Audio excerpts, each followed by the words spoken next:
ఏలూరు జిల్లా జంగారెడ్డిగూడెం ఏరియా ఆసుపత్రి వద్ద ఉద్రిక్తత ఏర్పడింది. నిన్న గురుకులంలో విద్యార్థిని ఆత్మహత్య చేసుకుంది.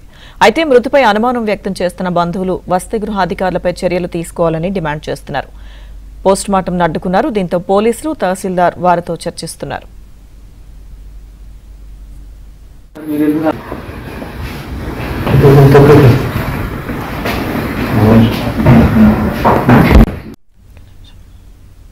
పూర్తి సమాచారం మా ప్రతినిధి రాంబాబు అందిస్తారు. రాంబాబు. లక్ష్మీదుర్గ ఏలూరు జిల్లా జంగారెడ్డిగూడెం ప్రభుత్వ ఆసుపత్రి వద్ద అయితే కొంత ఉద్రిక్తత నెలకొంది. నిన్న జంగారెడ్డిగూడెం అంబేద్కర్ గురుకుల పాఠశాలలో 10th క్లాస్ చదువుతున్న కావ్య గురుకుల ఆత్మహత్య పాల్పడింది. ఆ బాలిక మృతదేహాన్ని అయితే జంగారెడ్డిగూడెం ఆసుపత్రికి మార్చి నిమిత్తం తరలించారు. ఈ రోజు ఉదయం మార్చి నిర్వహించాల్సి ఉంది. కానీ మార్చిని నిర్వహించకుండా బంధువులు అదేవిధంగా కొన్ని ప్రజా సంఘాల వాళ్ళు అడ్డుపడ్డారు. ప్రధానంగా కావ్య మృతిలో అనేక అనుమానాలు ఉన్నాయని చెప్పేసి బంధువులు ఆరోపిస్తున్నారు. కొంతమంది హాస్టల్ సిబ్బంది అదేవిధంగా ఉపాధ్యాయులు వేధించారు. ఆ వేధింపులు తట్టుకోలేక ఆమె ఆత్మహత్య పాల్పడిందని చెప్పేసి బంధువులు ఆరోపిస్తున్నారు.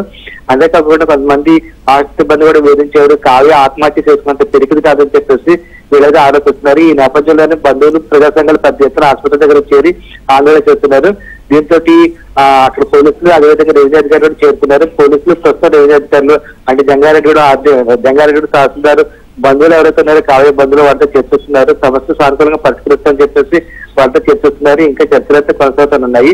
మరొక బంధువులు అయితే స్పష్టంగా డిమాండ్ చేసేది ఒకటే, కావ్య మృతికి ఎవరైతే ఆ కారకులు వాళ్ళపై చర్య తీసుకోవాలని స్పష్టంగా డిమాండ్ చేస్తున్నారు.